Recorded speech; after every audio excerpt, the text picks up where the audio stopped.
There's a weapon that powerful countries use to get rid of leaders they don't like, leaders from other countries. It's called a coup.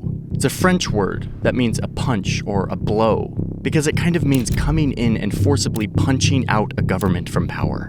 No elections, no process, just power being seized. Just someone being pushed out and someone being put in. Coups happen in so many different ways, but I want to show you how the coup has been used by the United States of America as a tool to get what they want on the world stage. So let me walk you through some of the major US-led coups over the years to show you that while it sometimes seems like we live in a world full of order and rules, the reality is that the most powerful countries will often get their way by whatever means necessary. Okay, so here's how I'm defining the US-led coups that I'm going to put on our list here. Number one, they were successful. There's a lot of failed coup attempts. We're leaving those out. Number two, there must be at least one US government official involved in the coup. And number three, we need concrete evidence that the US was actually involved, not just speculation. While the US has been involved in tons of regime change efforts around the world, we landed on a much shorter list. These are the coups that I think best exemplify how this tool has been used for international power over the years. Let's start here. In the independent country of Hawaii. It's 1893, and the US is feeling like the Hawaiian Queen is a threat to American control over sugar. It's sugar that's being grown by the descendants of white American missionaries who had settled in Hawaii over the years. So the US sends a military ship with hundreds of troops to show up to Honolulu, and they overthrow the Queen, installing one of those descendants of the Christian missionaries, Sanford B. Dole, as the new president. Notice his last name? Yeah, this coup was one of the US's first, and it set the stage not only for the new Hawaiian president's family to grow their powerful international corporation, which was based in Hawaii, but also for Hawaii to be annexed, to become a part of the United States. I made a whole video on this coup because it's pretty wild and there's so much going on here, and it was really a turning point in showing how the US could remove leaders from power in faraway places, something that they start to do a lot more of. We're going to move on to the next coup, but I need to thank today's sponsor who makes these videos possible. Thank you, NordVPN, for sponsoring today's video. I've started using NordVPN for a lot of different things. When I'm traveling, I connect to the internet via the United States so that all of my accounts don't freak out thinking that I'm someone from another country logging into my accounts. Oh, and by the way, that allows me to watch Netflix from different countries as well, which is kind of cool. But it's more than that. It is a password manager. It is a malware blocker. It blocks annoying ads. It helps you encrypt files. It provides all these layers of extra security, which more and more is something that we all need. And the best part is you don't have to be a technical person to do this. It's one click away and you have all of this protection, or you can have it just connect automatically and you just have it running in the background. And not just for one computer. When you sign up for Nord, you can get up to 6 devices that are all protected by Nord's many different layers of security. And at the end of the day, you don't have to take my word for it. You can go try it out, and if it's not useful to you, you get all your money back for 30 days. So it's a trial period. Oh, and NordVPN just turned 11 years old, and so if you click the link in my description, it is nordvpn.com/Johnny Harris. For a limited time, you will get a free mystery gift. Not totally sure what it is, but who doesn't like a free mystery gift? Thank you, NordVPN, for sponsoring today's video. Let's get back into the map. I gotta get out of here because things are about to heat up. We got a lot more to cover on these coups. The next coup has to do with Spain. Well, actually more like Spain's colonies. Spain's glory days have come and gone. They are a declining empire, and there is major resistance in their colonies, especially in Cuba, Puerto Rico, and the Philippines. Meanwhile, the US is a rising empire, and they already are pretty uncomfortable with Spain having colonies 100 miles off their coast. But at the same time, they don't love the idea of true independence for places like Cuba or Puerto Rico. These are strategic islands right in the US's neighborhood. And like Hawaii, American companies have money invested, particularly in Cuba. Independence might mean them getting kicked out. So the US delves into this fight between Spain and their colonies. They use the explosion of an American Navy ship as their excuse, even though it was likely an accident, not an attack. But sometimes stories matter more than truth. So the US sends in troops to liberate the rebels fighting against their Spanish colonizers, promising them independence. Not only in Cuba and Puerto Rico, but later over here in the Philippines and Guam. These local uprisings eventually drive out the Spanish. And in all of these cases, the US reneges on their promise to give independence to these locals. And they figure out ways to govern Cuba and Puerto Rico indirectly themselves. The US has just piggybacked off several independence movements to enact several coups at once, allowing them to install pro-American leaders and a navy base in Cuba, and eventually annexing Puerto Rico and Guam, which they still control, and the Philippines, which they held for 48 years. Again, I made a whole video about this one too if you want to go deeper. Anyway, we gotta move a little quicker here because we're not gonna get through all these coups. Let's move on. Okay, so we're over here in Nicaragua. It's 1909. There's a bunch of powerful American companies here, but a new president comes to power vowing to regulate them. The US is not going to let this happen. So the Secretary of State starts spreading rumors to smear this guy, this president, saying that he's building a canal that would compete with the Panama Canal. But really, they're just upset because Nicaragua's taking loans from Europe. The US keeps painting this guy as a war criminal and someone worthy of being thrown out.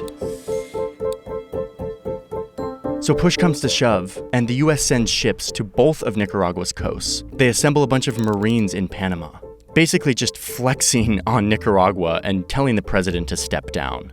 And the benefit of being a rising superpower is that it worked. He has no choice but to step down. And soon, a leader that the US likes comes to power. The coup is complete, and really, this is the first of many instances of the US meddling in Nicaragua. A few years later, the US is back in the region for another coup in next-door Honduras. This one was plotted by a band of private American citizens, and it follows a similar pattern. A new president comes to town, in this case directly inspired by Nicaragua's president, and he wants to take back control of the country from American businesses. In this case, we're talking about bananas. The banana companies were not going to let this happen. And it was mostly this guy, a banana businessman named Sam the Banana Man. He's not going to let this pesky president run his country. No. So he assembles his own militia. He literally buys a surplus Navy ship, loads it up with weapons, and starts his campaign to get this president out. He sails from New Orleans to the coast of Honduras, and he literally invades the country with like a private army. Wait, where's the US government in all this? They also didn't like the political direction of Honduras either, so they just sort of stood back. Let this private invasion happen, and then at the critical moment, the US steps in to order a ceasefire, basically bullying the president to step down. He had no way forward, no defense, so he resigns.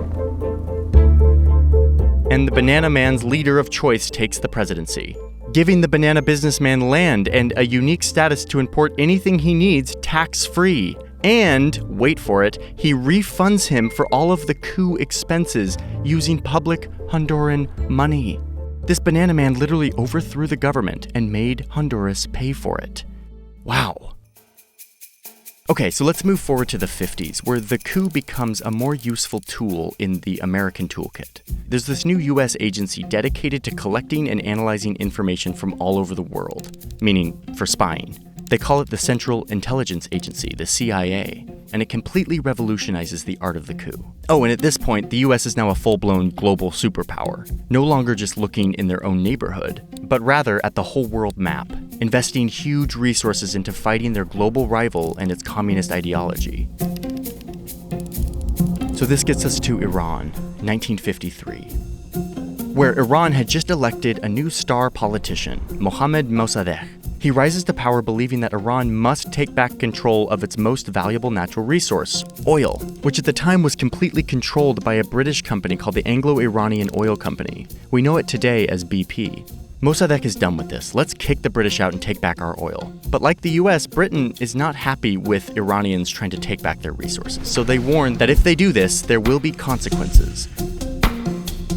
So the British catch a quick meeting with the CIA's Middle East guy who was passing through London, and they pitch him on this idea: let's throw out Mossadegh. The CIA's like, okay, and they kind of sniff communist vibes on Mossadegh with this big desire to nationalize Iran's oil, or at least they tell themselves they do. So the CIA agrees, and they secretly send this guy to Iran. He's the Middle East bureau chief, Kermit Roosevelt. He's like in his 30s. Oh, and yes, he is the grandson of another big coup guy, Teddy Roosevelt, who I have gone into in other videos. Roosevelt sneaks into Iran and is given $1 million taxpayer dollars to use, quote, in any way that would bring about the fall of Mossadegh. So now there's American CIA agents in Iran secretly trying to overthrow the government. And it's a rocky start at first with a bunch of failures. But they start using their money to get traction, bribing politicians, religious clerics, and other leaders to say divisive and controversial things about Mossadegh. They hire locals to stage attacks against religious leaders, making it look like they had been ordered to do so by Mossadegh. But really, they were just getting paid by the CIA to do this. And with enough time and money, they create an atmosphere of chaos and hostility and distrust among the public.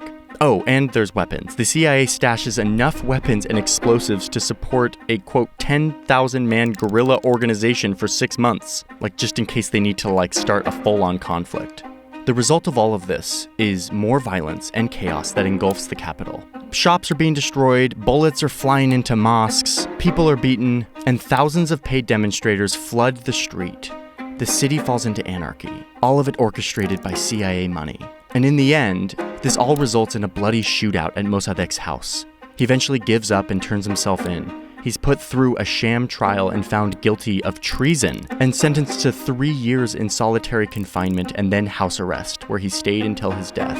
The previous ruler of Iran, Mohammad Reza Shah, which just means king, had fled the country. But now, with the democratically elected Mossadegh gone, and with the backing of the US and UK, he could charter a flight back into Iran and take control. The Shah crowns himself in a tradition which goes back 25 centuries. His title is King of Kings, and he becomes Emperor of his nation. The US really came out on top here. They got what they wanted. They now have an American-friendly dictator in a powerful country in the Middle East, who is now welcoming American oil companies to get in on one of the largest oil reserves on Earth. Under the Shah, Iran becomes a brutal police state. He executed military officers, student leaders, anyone associated with Mossadegh. He set up a secret police force, and life was brutal. So brutal that in 1979, the frustration of Iranians burst forth in mass protests that ran the Shah out of office and replaced him with an inspiring new leader who would turn Iran into an Islamic republic, built in part off a foundation of resentment for the US having meddled in their country.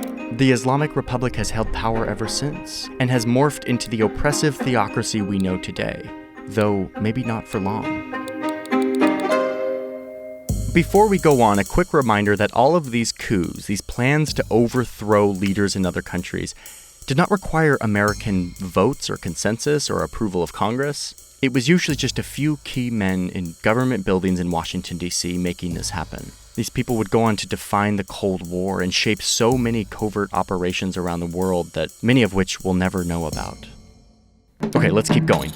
The next year, in Guatemala, the CIA tried to pull the same playbook that they used in Iran, once again targeting a leader that the people had elected, but who wanted to take back the country's resources for the people, to break up these American monopolies that controlled the country's electricity and railroad. The president even starts to seize land from one massive banana company. It was often unused land that he wanted to redistribute to the locals who could farm it and feed their families, and hopefully climb out of the system of endemic poverty in the country.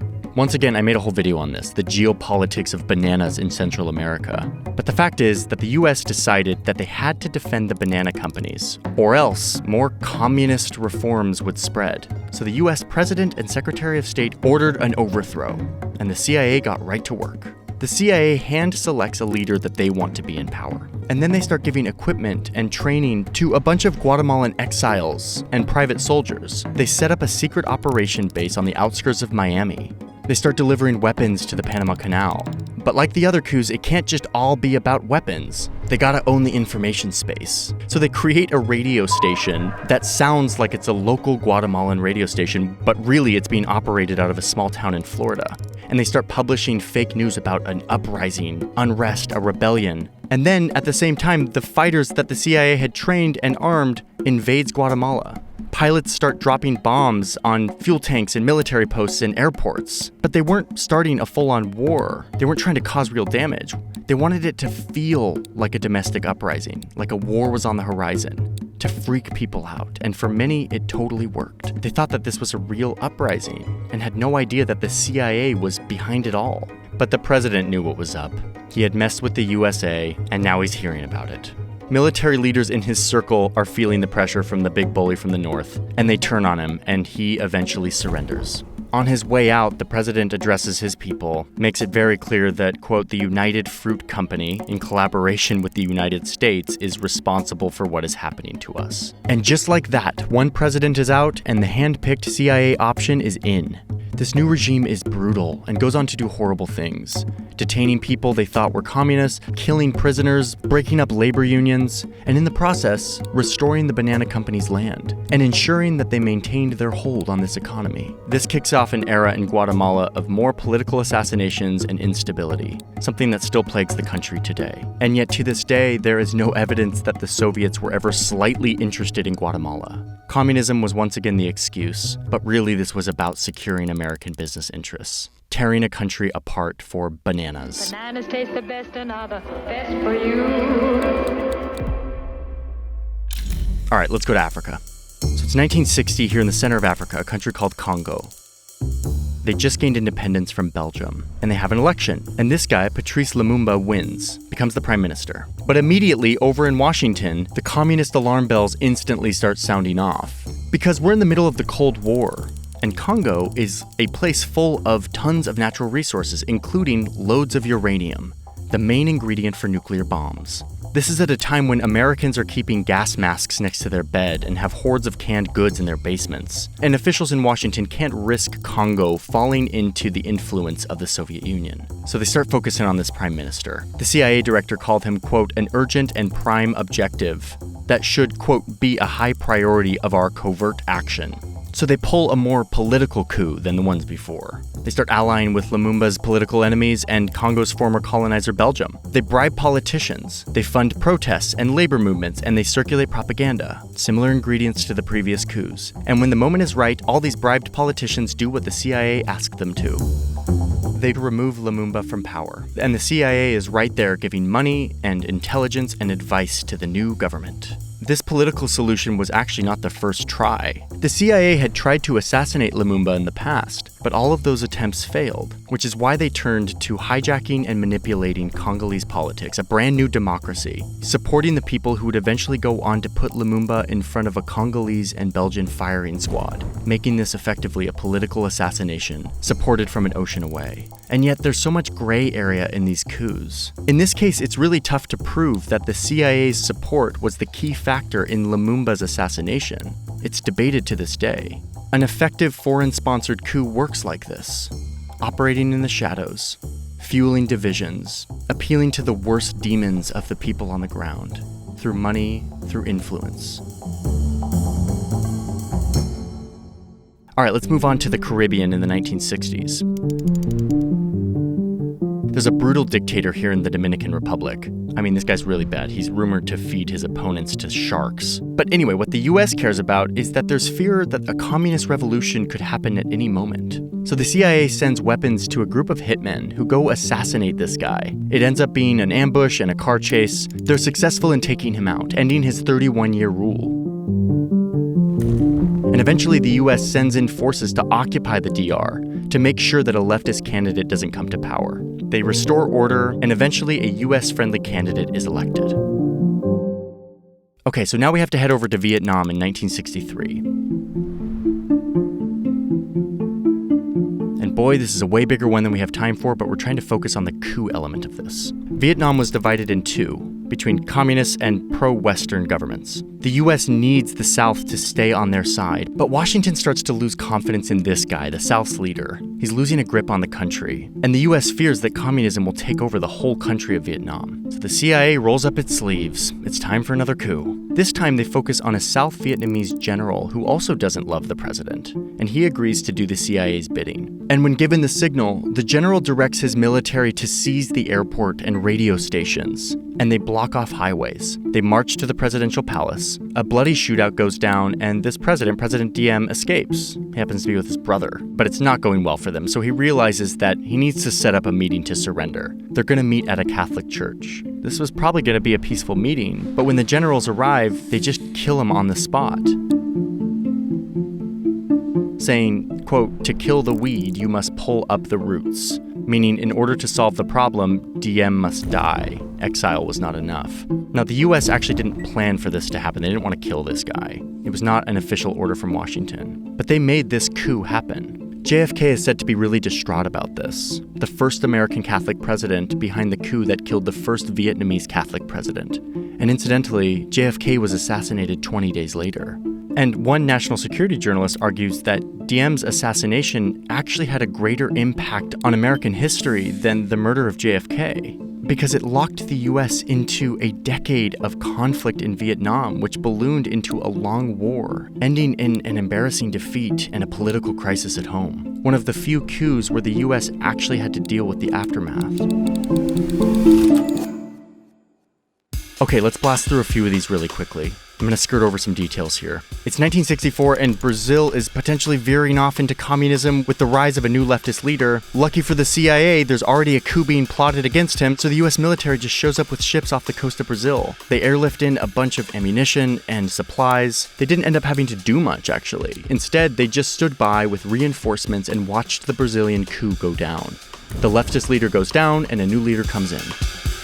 In 1973, there's a coup in Chile that is a very complicated story with conflicting accounts, and we went down a super deep rabbit hole, and we've decided that because the evidence is not rock solid, we're going to cut it for time. But definitely some crazy shit went down. I'm not saying it didn't.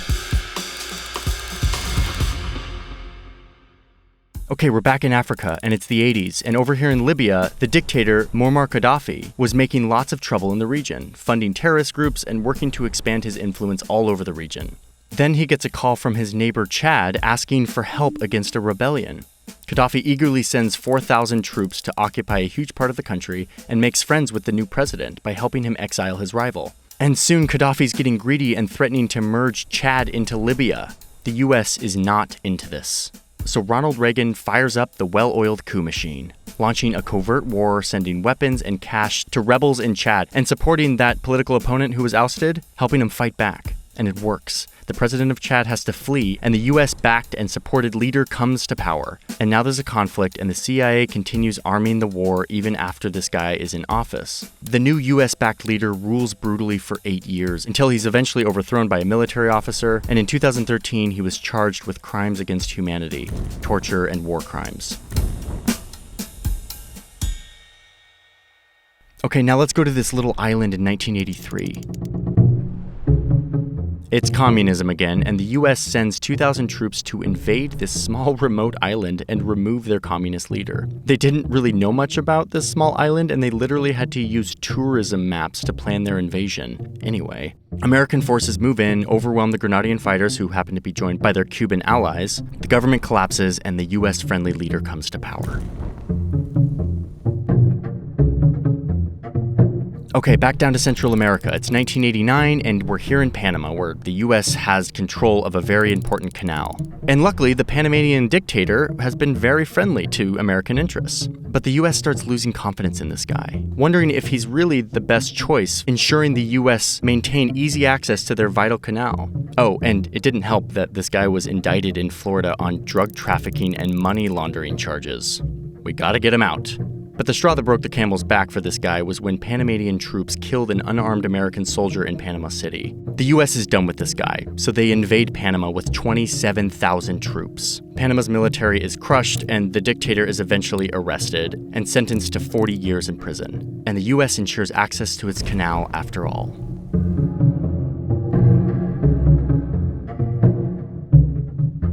Okay, so now it's the end of the 1980s, and the Soviets are invading Afghanistan. And are meeting resistance from a bunch of fighters from all over the world who have come to Afghanistan to fight back against the Soviet occupation, many of them with fundamentalist religious motivations. But the US doesn't care about their motivation. They just care that they're willing to fight against the Soviets and the Soviets' puppet, the Afghan president. And it totally works. With the help of the US, these fighters push the Soviets back and successfully run the Afghan president out of office. And as he's being run out of office, he forebodingly warns the Americans that if they leave Afghanistan in the hands of these fighters, that it would, quote, be turned into a center for terrorism. And his prophecy was completely fulfilled. Those US-funded fighters were people whose names we know today. Osama bin Laden, Abu Musab al-Zarqawi, the guy who started the group that would eventually become ISIS. Those same weapons that the US sent to counter the Soviets and to effect regime change in Afghanistan would go on to be used against American soldiers years later. when the US was back, orchestrating yet another regime change after 9/11, against the very groups they once enabled. The US would eventually leave Afghanistan, only to find the country immediately falling back into Taliban rule. We're almost to the end of our list, and we're now in modern day. It's 2003, and 150,000 American troops invade Iraq. They say that they are there to find and destroy weapons of mass destruction, but their main focus is taking out this guy, Saddam Hussein, which they do in a matter of weeks. Saddam fleeing into hiding, and President Bush declaring mission accomplished, establishing an American-friendly government in Iraq, creating once again a negative byproduct by alienating huge swaths of the Iraqi people and army who form a bunch of anti-American rebel groups that go on to fight against the American occupation, some morphing into groups like ISIS who wreak all kinds of havoc on the region to this day. Once again, I made a whole video about this topic, go check it out. Iraq remains a place of deep political instability. Trust in government is extremely low. And the question of how and why we did this expensive, horrific, destructive coup is still something that there aren't really good answers to. Again, you can go watch my video for more on that. And this gets us to the final coup on our list. It's 2011 during a wave of protests spreading throughout this region, trying to take down all these strongmen dictators, one of which was this guy, Muammar Gaddafi, the same Gaddafi we were talking about earlier who was like taking over Chad. He's still here, and he's still a very horrible dude. And there's worry that he's going to potentially massacre all of these pro-democracy protesters. So the US feels like it must get involved to save these protesters. They rally their NATO allies to help them. But at some point, the mission switches to total regime change. We don't know exactly how this happened. Only the people in the room do. But is it surprising? We've seen this long arc of the US using the coup as a force for getting their way in an international conflict. It's a tried and true tool in the American foreign policy toolkit, so it's not surprising that a coup becomes a solution during these difficult decision-making processes. So anyway, the target becomes Gaddafi, and now NATO drones are firing missiles at his convoy, and he eventually gets captured and gets killed on the spot. Libya has been in chaos ever since, but it's not like it was a great place under Gaddafi. And once again, we're in a gray area where we don't know the history that didn't happen, or how things could have turned out different if the US didn't get involved. That debate lives on. Okay, so that's our list. These are our coups that we decided to go over in this video. There are so many more that we could have mentioned. My purpose in doing this broad back-to-back history of American-led coups was so that we can see patterns that emerge. How a rising superpower became really good at removing leaders that didn't align with their way of seeing the world, or in a lot of cases who were not friendly to American business interests. But let's be clear, the US didn't invent this. This is something that powerful countries and empires have always done. What characterizes US-led coups, especially during the Cold War, was how the overthrow of these governments often stamped out new democracies, budding democratic movements, replacing them with authoritarian leaders who would go on to oppress the people with the support and backing of the United States, and in the process, redirecting the country's history.